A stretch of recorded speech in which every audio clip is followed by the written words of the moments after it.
Kining atong igsuon sa Bienvenido is a 27-year-old female gikan sa Malingin, Bienvenido, no?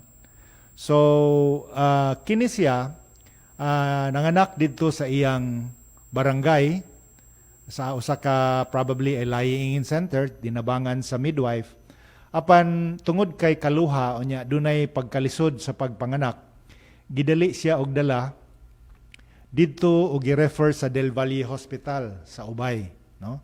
So nahimugso nanganak ni siya og kaluha sa Del Valle Hospital unya pagkaugma ni ana ni matikdan nga dunay siya hilanat mao nga nahukman sa mga mananambal dito sa Del Valle Hospital nga kuhaan siya og PCR swab.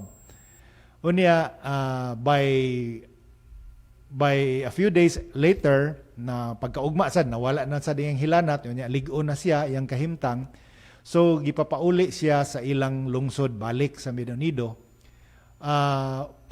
dihay proper endorsement.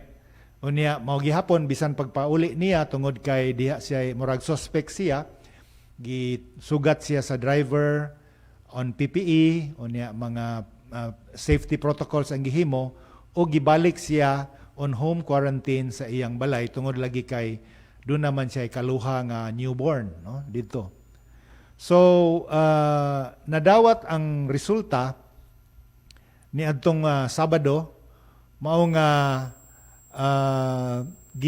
ang latest development karon na lockdown ang Purok 7 sa maong barangay. Diin nagpuyo ang maong positive case uban sa iyang duha ka newborn unya uban sa iyang kinatibuk ang pamilya.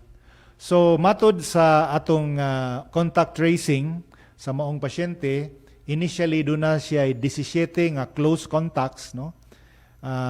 Sugod sa iyang pamilya og tuto ka mga anak nga mga babae unya iyang mga paryente, iyang mga higala. So we have identified 19 close contacts. Wala pay labot ni ini ang mga close contacts niya nga nag-alima niya dito sa Del Valle Hospital. So kining tanan nga mga close contacts niya na nahimutang na sa quarantine. Unya sa ako nang gikaingon na lockdown man ang iyang entero Purok 7 sa iyang barangay. Gibantayan nagtinuod sa atong mga tinugyanan aron dili na makahatag og kahasol ang pagtakod kaha sa maong virus. Unya ang tanan usab niya nga mga close contacts sugod sa tig-operate sa pambot, driver sa ambulansya, mga kauban niya sa mga silingan niya ug tanan nga nalista ani ay lig-on kaayo nga line list nga gihimo sa lungsod sa Bienvenido.